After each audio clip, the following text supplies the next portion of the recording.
Hey, thanks for joining me. We're going to do an independent book, a random little thing that you've never seen and you will never see because this is from.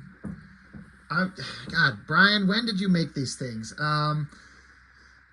These are in the early 90s, I believe, early to mid 90s. This is from my best friend from high school.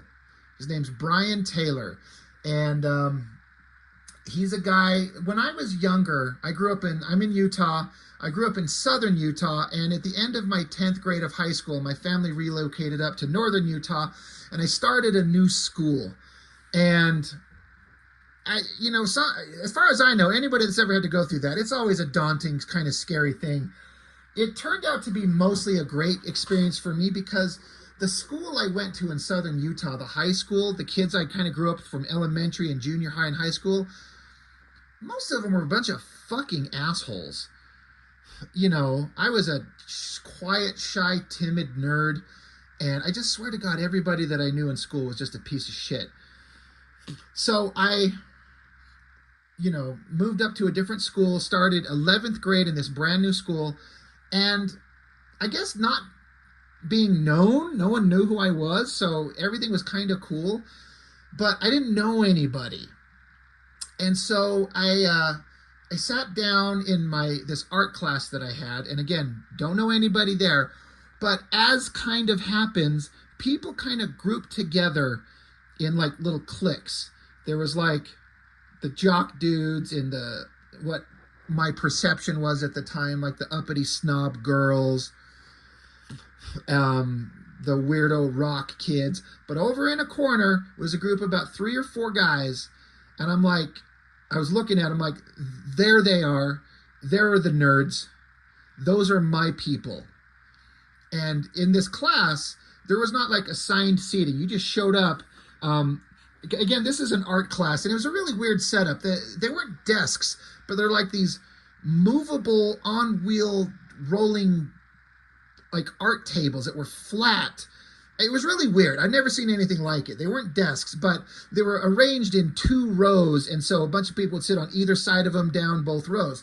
And so in that back corner where these nerds were, I was like, those are my people. So next time, since it's not assigned seating, I'm going to sit right over there by them. And I did. I sat over there by them, and there was a guy named, oh my gosh, Randy, who I became good friends with. He's a woman now, apparently. Another guy named Richard McLean. I never got to really know him in high school, but in the last decade, we kind of kept in contact, and I actually consider one of my favorite people. We're actually very good friends now. He's helped me with my comic book, my Master's End stuff. There's a picture of him in the back of the book. Brilliant, kind-hearted, sweet dude, great family. I didn't know him. I don't want to say I didn't like him in high school. I just didn't know him, so I didn't have kind of a close kind of friendship with him. But then there was this other kid, Brian Taylor. And that's the guy who made this stuff. And he was the guy who liked to draw comics. There was a couple other guys, like Richard kind of liked to draw comics. There was this other guy named Jeremy. He liked to draw comics. But the main difference was, and became very obvious, I liked to draw comics. I was in my early quote-unquote, career of learning how to draw comics. Me and this kid, Brian Taylor, were the ones who took it seriously, because we kept producing pages after pages after pages and worked on it and took it seriously. And we said, we want to draw comics when we get older. My friend Richard was the one who was probably the next closest. He produced a significant work, but I feel like me and Brian were the ones who took it the most seriously. And so we bonded over that. And he became my best friend. I'd have sleepovers at his place. We'd go to movies together, and we were just buddies. And he was creating his comic book works, and he made these things, little ash can editions of this character and this concept that he's been working on forever. And it's funny because he's still toying with the same format to this day. The basic format is my friend Brian, and I'm sure he'll see this. So Brian, I hope if I get any of this information wrong, I'm just kind of going off memory. But my friend Brian, like, he lived at home with his, his parents and his siblings. They had a pet dog. My friend Brian he's a pet lover. He's an animal lover, and he loves dogs specifically. But he kind of started crafting this story. I guess maybe it started partially from his pet, but he wanted to do like a giant dog wolf, like a gray wolf werewolf type. It's not a werewolf, but you can't help but see a wolf creature standing on his hind legs with claws and not kind of make sort of a comparison. But a story about this giant dog monster and the little boy that befriends him. And, this was some of his earliest iterations. He had some stuff published in a very, very small publishing company called Newcomers Publishing, which was a kind of a local in Utah publishing house that printed a couple of books. And he got to have at least one, maybe two issues printed by them. And then he kept revamping and kind of tooling the series, refining his artwork, refining the story. And he was putting out these ash cans, and I don't know if these ever were printed in any other books, but he made these things. And just to compare them to a regular comic so you can see, like there's a regular comic book right there. So let me get this out of the way. Narrower and shorter by a lot. Just these little things. These ash can things were a big deal back in the day. Like, they were highly sought after collectible things that I guess artists would put together on their own. I actually think they're kind of neat. I've never made one, and I kind of think it'd be kind of fun. But if I'm gonna, with the things available to us today, I'm not gonna waste my time making an ash can. I'm just gonna print the book and make it. But that's a different era. This is back in the 90s. But my buddy Brian, like, he's been working on this idea of like a young boy and the dog wolf genetically altered creature. He's retooled it a whole bunch of times. This was set in like real world, like this is on planet Earth, kind of like a superhero vibe, kind of a connection sort of to it. But then he changed it and kind of revamped it to where it's more of like a Star Wars story, where it's on another planet, a long time ago in a galaxy far, far away kind of thing. My buddy Brian also loves Star Wars. Like, he was the one who kind of like, I always loved Star Wars, but then I met Brian. I'm like, this guy loves Star Wars. So he kind of made it like a sci-fi fantasy story where they're on another planet with fantastical creatures and weapons and stuff like that. And, it's always kind of a young boy and this wolf creature and the boy's grandfather, because I believe Brian had a very close relationship with his grandfather. I like it. He's taking his life experience and what he knew at the time as a young teenager and taking what he knows and crafting a story around that. And that's great. You can only write what you know, right? If you try to write a war story and you're a 14-year-old kid, you don't know shit. You can't write a war story. So, by that kind of understanding, my friend here was crafting a story based on what he knew, and he's retooled it now. Like, I think the young boy character in these books was a self-insert for himself, but now he's changed it because he's grown. He's grown up. He's married. He's got 2 daughters, and having young daughters, the main character of the concept is now a young girl, and it's not a little boy that's a self-insert for himself in a way. It's like his daughters and their existence with these fantastical creatures. His art style is 1,000 times different than what you see here. This is him back when we were young, and we were both into like the Image comics of the era, and that's what he was kind of drawing it as. He's leaned into animation style that you wouldn't even know it's the same guy. It's still really brilliant, and I'm sorry that I'm 9 minutes into this and I haven't cracked it open. I'm just trying to set up the history, and I hope, if you've stuck around for 9 minutes staring at nothing, thanks for indulging me. I just wanted to set up where this comes from and why it's here. So my buddy Brian, he puts this in here. He says, this is the Ashcan edition of Grey Wolf Canis Sapien #1, a full-sized 4-color cover version, which will run 32 pages, is scheduled for release in distributor catalogs for November. It will be published by Atlantis Comics.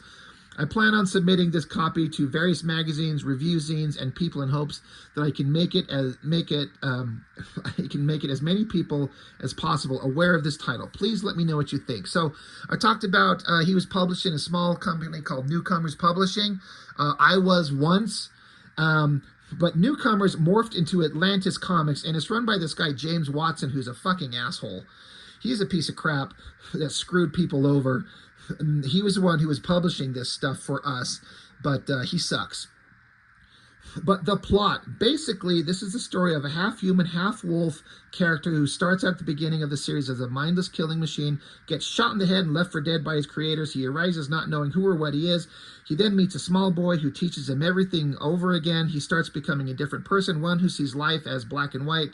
He becomes somewhat of an innocent character who views the world through rose-colored glasses, but when his creators surface and inform him of his true identity, he's forced to step back and reconsider his beliefs and what he is. The first 3 issues of this miniseries will focus on his change from a monster and him gaining the trust of the boy and his grandpa. Future issues will then deal with his creators and his struggle to prove to them that he is more than the killer they created him to be. So it's kind of cliche stuff-ish. But cliche is okay if you do an interesting spin on it. And that's fine. Star Wars is nothing but riddled with cliche. But it's the presentation. And again, the artwork, I mean, this is, it's photocopied stuff. So, of course, it's not going to look great. And my friend Brian is a vastly superior artist to this. It's completely different. He does full color, digital. He's got an amazing animated style, and you'll see some of that creeping through in here. So this is not a representation of the best work he can do, because, again, it's 3 decades old. But this old school kind of independent comic, black and white stuff, there's something just so interesting about it that I think most creators get excited about, to see someone's stuff, even if it's rough. You got a forest scene. He's rendering all these backgrounds and everything like that. I like the lights cutting through the dark, soldiers moving through the forest. They're looking, and then this awesome lettering with this howling of the wolf at the moon. They're like, oh shit, we hear a thing. They rack their weapons. He's out there somewhere. And then you get the leader of these bad guys.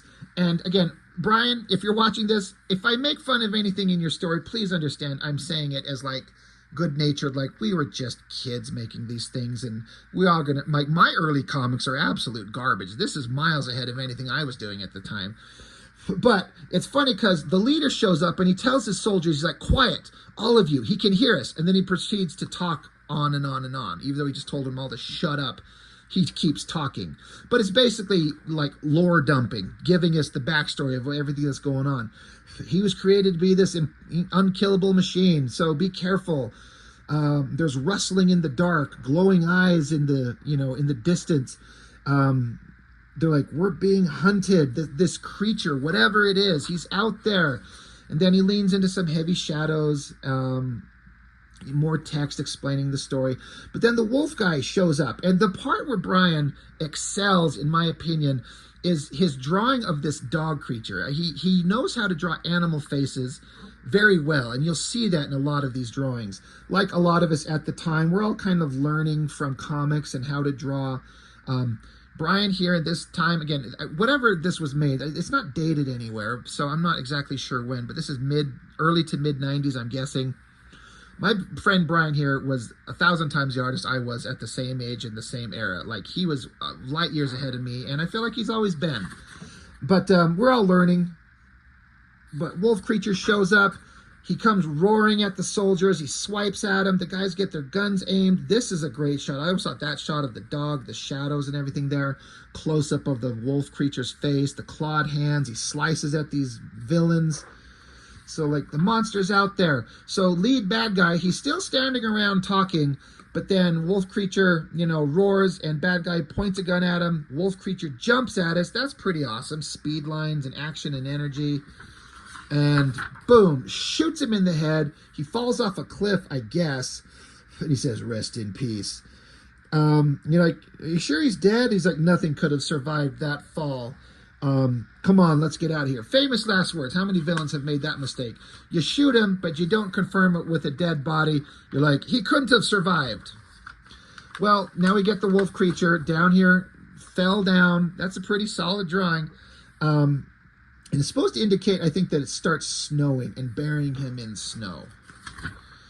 And the snow just is even more intense, and then the snow fades, and then the sun rises, and then it's a tree, to show all the snowfall, and then the hand of the wolf creature, he's not dead, bursts out of the snow. He's alive still. Now, that was the introduction, kind of like the before credits scene in a movie. Now we get introduced to the kid. And he's walking along, and he's talking about embarrassing shit that happened to him in school. And again, I feel like this is my friend Brian kind of talking about himself. Not exactly, but we all have these things that happen to us and what we feel, and then you over-dramatize it in a comic book, and people can relate to it. But he's walking home, and for some reason he's being followed by this car, and he doesn't like this, so he runs off into the forest. And walking through the forest, he thinks he gets away. He feels like he's being watched, and we see these beady little eyes. But then, oh shit, boom, somebody jumps out from behind him, grabs him. We don't get to see who grabs him very clearly at all. So, maybe a storytelling fail there. But the guy in the car got him, chased him, picks up the kid, gets him in a headlock, but then giant hand grabs the guy that grabbed the kid, throws, the kid gets knocked away, his backpack falls on the ground, and all his schoolwork stuff falls out. The kid turns and he looks, and is covered by a shadow, and there's the gray wolf creature holding the guy in the air. And I remember this drawing. My buddy Brian was leaning into exaggerating the anatomy a little bit to give it a tiny waist, kind of a more cartoony vibe, which is where he would go with his artwork. He was kind of doing more traditional, if I was an artist at the time if I was emulating any artist when I was drawing, I was emulating Jim Lee style. But my friend Brian here, I feel like even though we weren't aware of J. Scott Campbell at the time, that's the direction he was going. My friend Brian here, I feel like going for animated, cartoony style. But he was still rendering kind of classic Image Comics type stuff. He was leaning into a little bit of exaggeration, and it works for him. The wolf creature roars at the guy. He screams. You can see the exaggerated expression. The wolf creature throws him. He howls, growls in the guy's face, and then the wolf creature turns and looks. And then the little boy, he's like, just go away. Monsters aren't real. Monsters aren't real. His eyes are shut. And then he opens his eyes, and the monster creature's holding the backpack in front of the kid and just gives it to him. And on this last page, he's looking at him like this creature's bonding with the kid. The kid just says thanks. And that's how it ends. So I'm like, I feel like, okay, I like this. In retrospect, I kind of feel like this is a Hogarth Hughes and Iron Giant kind of situation, which is fine. That's a brilliant movie. And the concept, monster and young child meeting. So that's, I guess all of issue 1, I guess. And then, he put together issue 2. So I like that he chose a different color scheme. And so now the kid comes home. And again, my friend Brian incorporated the grandfather. I don't remember if in the story why the kid's parents aren't around. I don't know if this is a Peter Parker situation. The parents are dead.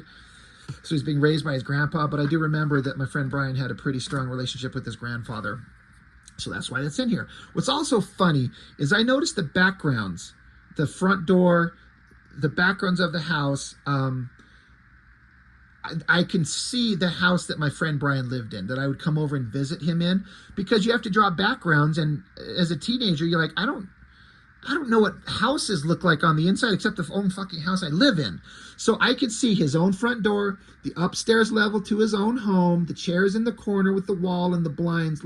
I've been in this house because this is the home that my friend grew up in, and I visited him often. So it's kind of funny to me. I like it. What else are you supposed to do? How else do you know? But the kid's trying to explain. He's like, well, something happened. He's like, can I have a pet, Grandpa? He's like, you already got a pet. What is this? He's like, well, it's a dog, maybe. So my friend Brian was leaning into the humor part. You'll see that in this one. It's a big tonal shift, very serious kind of violent monster stuff in book 1. But in this one, he kind of gets into some humor. But he's trying to the kid's like, well, I found a pet. Can I have a pet? He's like, boy, what's going on? And he's like, well, what if this dog? He's not a dog. Oh, what if he's a wolf? But if instead of a wolf, what if he's as big as a bear?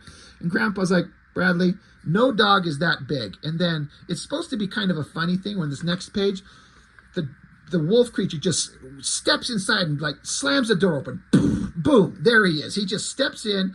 It's supposed to be like a funny moment, and it kind of works. And the kid just leans into view.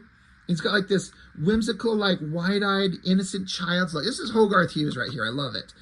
He's like, can we keep him? And so Grandpa's like, Bradley, run. The boy's like, he's like, no, run now. So, Grandpa yelling kind of alerts the dog. So the dog growls, yar, grabs Grandpa by the throat, and like slams him up against the ceiling and roars at him. He's like, doing dog stuff, like, hey, I'm in charge. I'm going to intimidate you. And the boy's like, Grandpa, you scared him. The grandpa's like, I see. So then the boy, I love this drawing. He's just angling. He says, bad, put him down. He's like, down. So drops the grandfather on the ground. And so the kids explain, well, somebody tried to kidnap me. So he does this. I like this page where the kid's being really dramatic in his explanation. He's like, they tried to kidnap me. He grabs me, and I was really scared. See the look on his face and the line work around the edge of it to indicate I was frightened. But then, along comes the dog, and here's the wolf creature. He's like digging into the fridge. He's like, what's in the fridge? There's food in here. So he's like, and this guy comes along, and he says the wolf creature held the guy up in the sky, and then he goes roar like that. So the kid's like roaring, kind of imitating the wolf, and then he's imitating the bad guy when he screamed like a little girl, and he got thrown. The wolf threw the guy away, and the kid's like, and then the guy is scared so bad he runs away and starts crying like a baby. Again, this is just Iron Giant before Iron Giant. And I think it's great. I was having a lot of fun with this, especially revisiting this. I haven't flipped through this thing in decades. My buddy gave this to me years ago, and he didn't have many of them, but he let me have one, and I appreciate that. So, the grandfather's like, oh, okay, well, there's this creature, and he's a little weird, and he's chewing on a spatula, but they also notice that the dog is shot. I don't call him a dog. He's a wolf, but just go with it.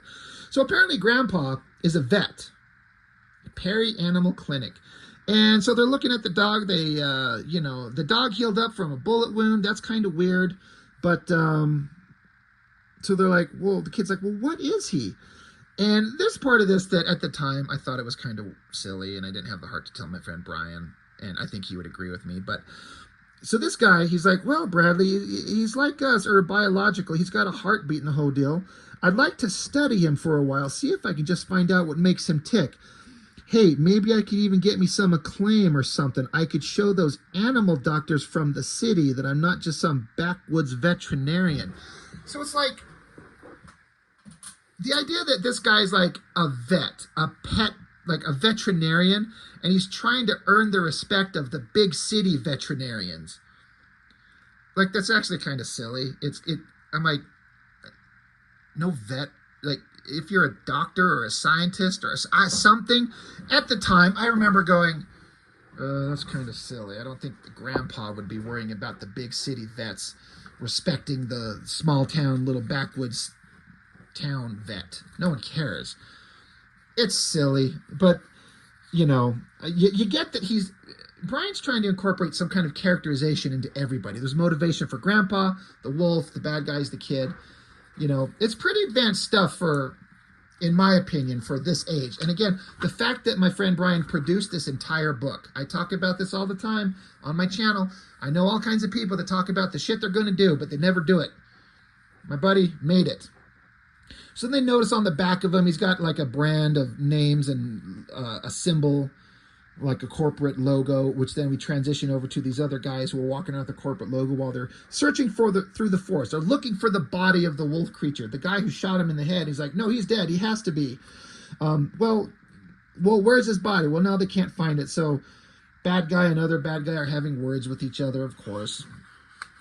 Drama. But while they're looking around, they found out that the kid, when his backpack fell on the ground, he left one of his books, and it's got his name on it. Kind of like when Kent Mansley worked for the government, He found Hogarth Hughes's snapped gun in Iron Giant. Well, these guys find a book. It's kind of the same thing. God, I want to watch Iron Giant now. Kent Mansley's like one of the greatest villain characters in all of anywhere. Anyway, back with the main characters, lightning bolts. I guess the dog's out and outside, staring dramatically in the thunderstorm. Grandfather's watching along. He falls asleep, but then Grandpa wakes up, and the kid has taught the wolf how to sit. And he's like, well, what's wrong, Grandpa? And he's like, well, I thought we agreed we're going to keep him out. We're going to keep him outside. But he's like, yeah, but he can sit. He's like, look what I taught him to do. Grandpa's like, look, all right, look, come on, we gotta get out of here. Let's go. So Grandpa says, bye, Bradley, and the kid says, bye, Gray Wolf, and then so kid takes off, and then you hear in the background, bye. Basically, the wolf can talk, and he's learning, and he said goodbye. And so Grandpa has kind of a funny look on his face. They're the same images, but he hears the voice, and there's kind of this weird look on his face. He's like, this giant dog creature can speak.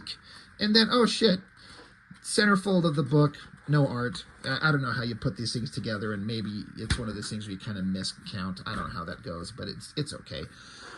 But bad guys, again, bad guys doing bad guy shit, yelling at each other, talking about the wolves are bad, the monsters, and people are saying we shouldn't be making these creatures, and then they get killed.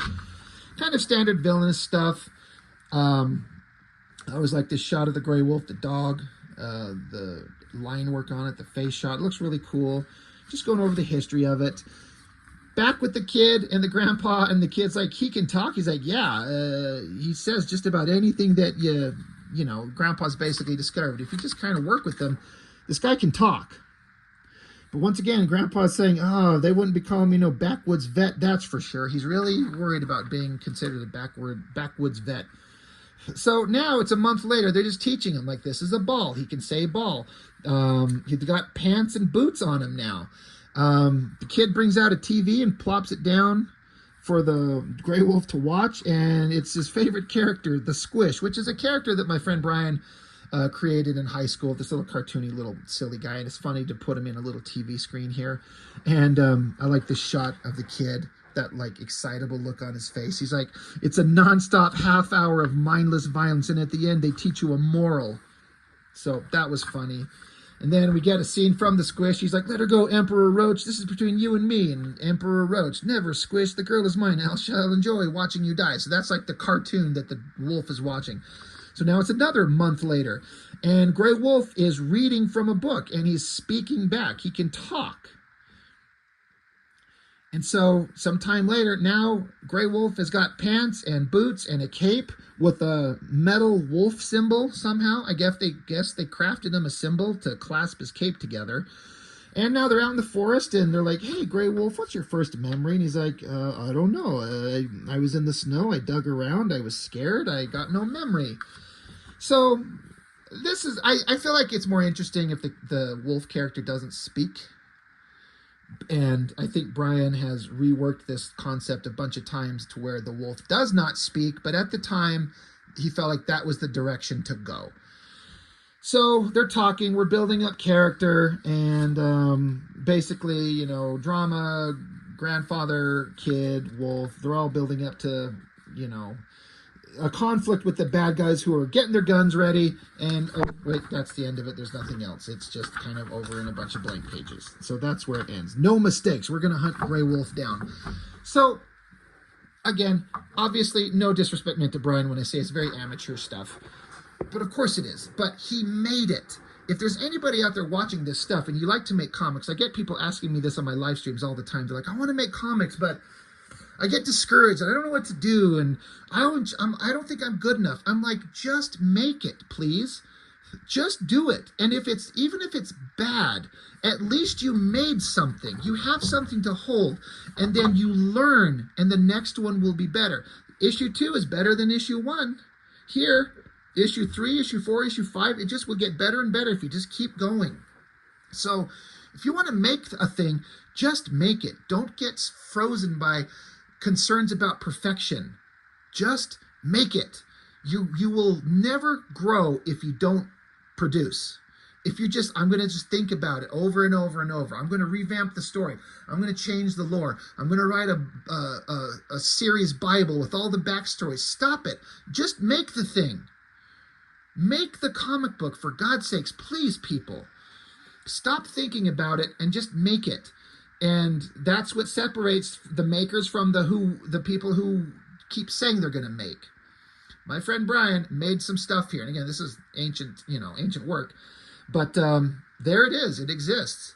And it's got its own kind of charm that you just can't get anywhere else from just a young kid making his own works and trying his best. And again, if you could see his work now, nothing close to the same. I've done a video way back, one of my first videos. There's a video, it's entitled Brian Taylor Art Book, that shows current stuff he's done. Go look that up. It's one of the first videos I ever did. It's brilliant stuff, completely different from this. But that's all I've got. So Brian, I know we haven't spoken in a long time, but I know you're out there, you're working, you're doing your stuff, you've got your wife, you've got your kids, but you were my best friend in high school, and we had a lot of fun together. And you and I, out of all the guys who were sitting around talking about making art,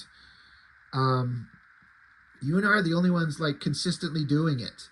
Even if it's not our job or our profession. Brian, he works in an art field. Like, he's been doing art for a career in various manners as long as I've known him. I never have. I just been working regular, mundane bullshit jobs. But I make my art on the side. But we still keep making this stuff because it's important to us and we love it. And if you love this stuff, you have to make it because it's important to you and you have to do it. Not because it's a means to an end. Like, I'm going to get rich making comics. No, you won't. Unless you're very, very lucky and you're the 0.001% of people who get rich making it. You do it because you love it. Just make it because you love it. And leave something behind for your children to read. Be a 60-year-old man and have your 30-year-old child come to you and have this in their hand and like, Dad, when did you make this? I was like, I was a 17-year-old kid in high school. I would love to have something like that from my parents, So make the thing, make the memories, put in the work. It's worthwhile. So anyway, Brian, these are awesome. And I'm not going to tell you that I made these until it's up on the day, and I'll send it to you as a little surprise to you, buddy. So anyway, that's all I've got for now. Thank you for watching. I really appreciate it. See you next time.